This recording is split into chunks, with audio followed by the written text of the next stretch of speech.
अविभाज्य समग्रता, सार्वभौमिक एकता ही एकमात्र शाश्वत सत्यता है। संस्कृत भाषा के विद शब्द से बने वेद, जिसका एक वचनीय शाब्दिक अर्थ है ज्ञान, विदित अर्थात जाना हुआ, विद्या अर्थात ज्ञान, विद्वान अर्थात ज्ञानी आदि जैसे शब्द जिसके लिए प्रयुक्त हैं, अविभाज्य समग्रता, सार्वभौमिक एकता की सत्यता को प्रकट करते हैं। वेद ज्ञान की पराकाष्ठा हैं। ये संख्या में 4 अर्थात ऋग्वेद, यजुर्वेद, सामवेद और अथर्ववेद हैं। एक परम सत्ता, महानियंता, महाप्रबंधक, महाव्यवस्थापक और महासंचालक द्वारा समस्त दृश्य अदृश्य ब्रह्मांडीय व्यवस्था क्रमबद्ध रूप से संचालित होती है। वही चराचर जगत का मूल स्रोत है और समस्त उत्पत्ति व निर्माण का कारण होने से सार्वभौमिक एकता का निर्माता है। वेदों की यही सर्व प्रमुख उद्घोषणा है।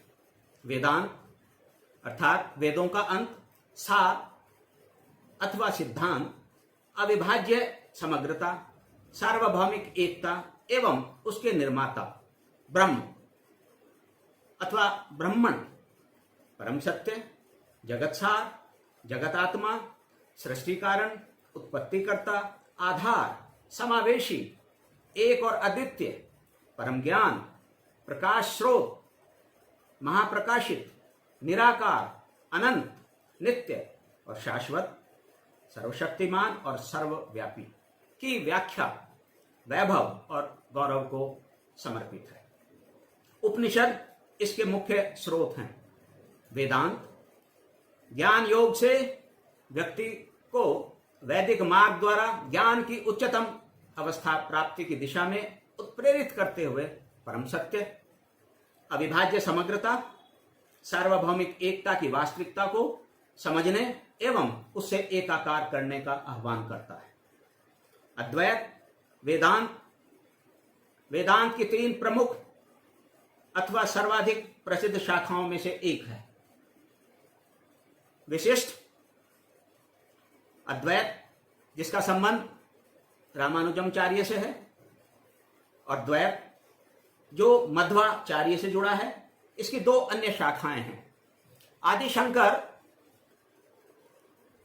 अद्वैत वेदांत के प्रमुख आचार्य होने के साथ ही एक ऐसे महानतम दार्शनिक एवं धर्म प्रवर्तक थे जिन्होंने अपने ज्ञान और सिद्धांत के माध्यम से भारत के साथ ही विश्व भर के आध्यात्मिक धार्मिक दर्शनों को प्रभावित किया, उन पर गहरी छाप छोड़ी। आदि शंकराचार्य ने आत्मा और परमात्मा की एक रूपता पर आधारित गौड़पाद आचार्य 6ठी शताब्दी ईस्वी, जो स्वयं उनके गुरु गोविंद भगवत्पाद 7वीं शताब्दी के भी गुरु थे और मांडुक्य कारिका के रचयिता होने के साथ ही अद्वैत वेदांत दर्शन के प्रधान उद्घोषक भी के सिद्धांत को ठोस स्वरूप प्रदान करते हुए इसे अति प्रभावशाली बनाया। गौड़पाद आचार्य ने मनोदृश्य मिदम द्वैतम द्वैतम परमार्थ है, मनसो हमनि भावे द्वैतम नैवोपलभ्यते, अर्थात ये जितना द्वैत है सब मन का ही दृश्य है, परमात्मा तो अद्वैत ही है, क्योंकि मन के मनन शून्य हो जाने पर द्वैत की उपलब्धि नहीं होती, के माध्यम से एक सर्वोच्च सत्ता ब्रह्म के चिद्घन अर्थात परम ज्ञान अथवा ज्ञान स्वरूप होने के अपने उद्घोष और मांडुक्य उपनिषद के समस्त मंत्रों द्वारा माध्यमिक दर्शन की शब्दावली का प्रयोग करते हुए अद्वैत वेदांत के मूल तत्वों की जो व्याख्या की आदि शंकराचार्य ने उसे अति श्रेष्ठ विस्तार दिया।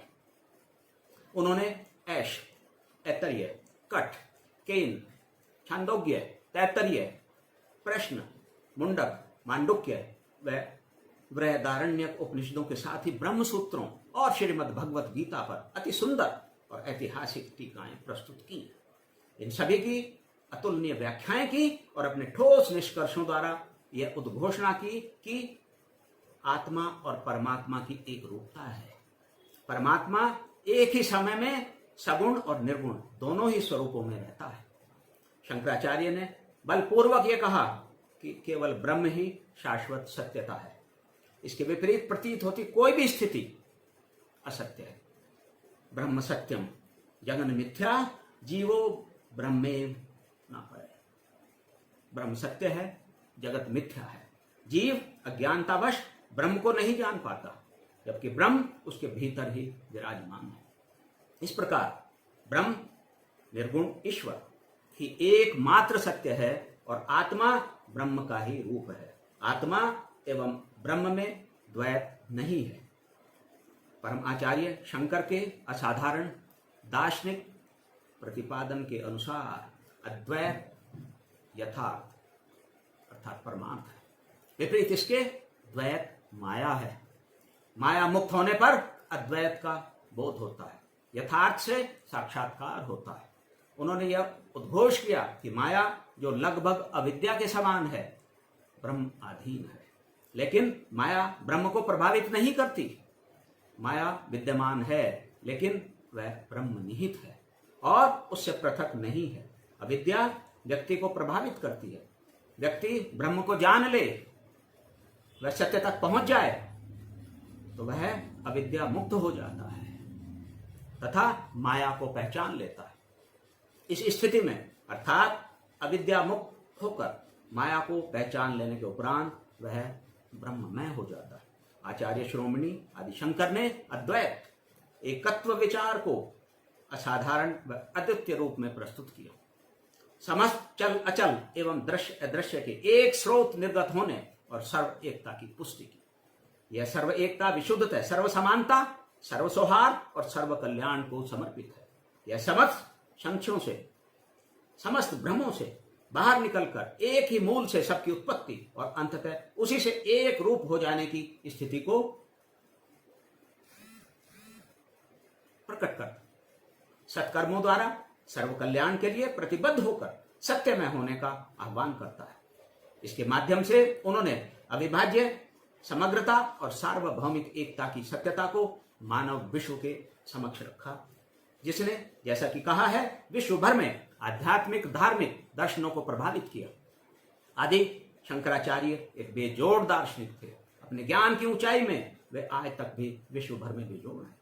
विशालतम स्तर पर अपने आह्वान सनातन सत्य से जन परिचय, तदनुसार मानवीय व्यवहारों के उद्देश्य से आदि शंकराचार्य ने 4 मठ, ज्योतिर्मठ बद्रीनाथ उत्तराखंड, गोवर्धन पुरी उड़ीसा, श्रृंगेरी कर्नाटक और द्वारका गुजरात स्थापित किए।